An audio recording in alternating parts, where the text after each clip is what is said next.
Was the American Civil War fought because of slavery? More than 150 years later, this remains a controversial question. Why?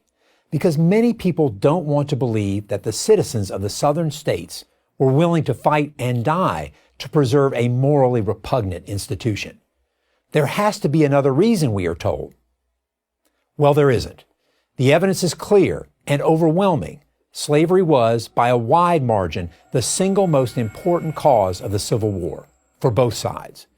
Before the presidential election of 1860, a South Carolina newspaper warned that the issue before the country was the extinction of slavery, and called on all who were not prepared to surrender the institution to act. Shortly after Abraham Lincoln's victory, they did.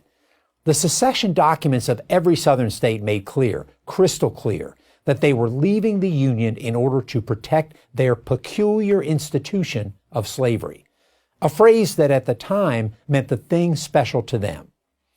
The vote to secede was 169-0 in South Carolina, 166-7 in Texas, 84-15 in Mississippi. In no Southern state was the vote close.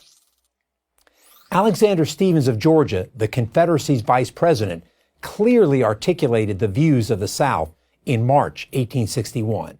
Our new government, he said, was founded on slavery. Its foundations are laid. Its cornerstone rests upon the great truth that the Negro is not equal to the white man, that slavery, submission to the superior race, is his natural and normal condition. Yet despite the evidence, many continue to argue that other factors superseded slavery as the cause of the Civil War. Some argue that the South only wanted to protect states' rights. But this raises an obvious question. The states' rights to what? Wasn't it to maintain and spread slavery?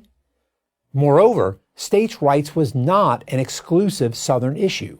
All the states, North and South, sought to protect their rights. Sometimes they petitioned the federal government. Sometimes they quarreled with each other.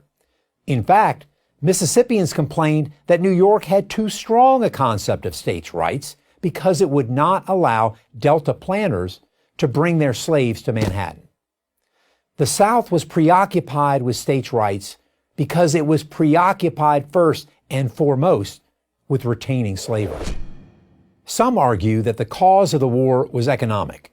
The North was industrial and the South agrarian. And so, the two lived in such economically different societies that they could no longer stay together. Not true. In the middle of the 19th century, both North and South were agrarian societies. In fact, the North produced far more food crops than did the South.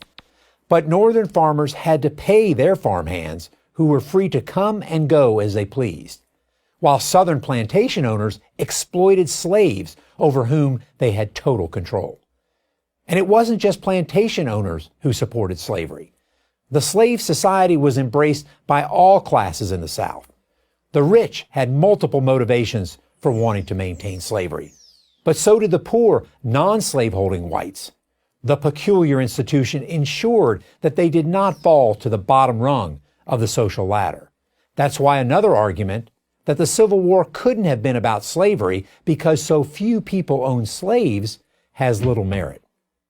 Finally, many have argued that President Abraham Lincoln fought the war to keep the Union together, not to end slavery. That was true at the outset of the war, but he did so with the clear knowledge that keeping the Union together meant either spreading slavery to all the states, an unacceptable solution, or vanquishing it altogether. In a famous campaign speech in 1858, Lincoln said, "A house divided against itself cannot stand." What was it that divided the country? It was slavery and only slavery. He continued, "I believe this government cannot endure permanently half slave and half free. It will become all one thing or all the other." Lincoln's view never changed, and as the war progressed, the moral component, ending slavery, became more and more fixed in his mind. His Emancipation Proclamation in 1863 turned that into law. Slavery is the great shame of America's history. No one denies that.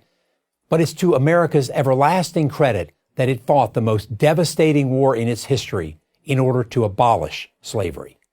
As a soldier, I am proud that the United States Army, my Army, defeated the Confederates.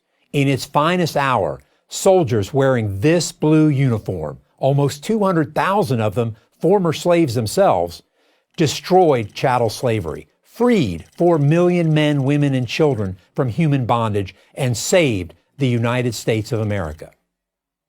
I'm Colonel Ty Sidgley, Professor and Head, Department of History at the United States Military Academy, West Point, for Prager University.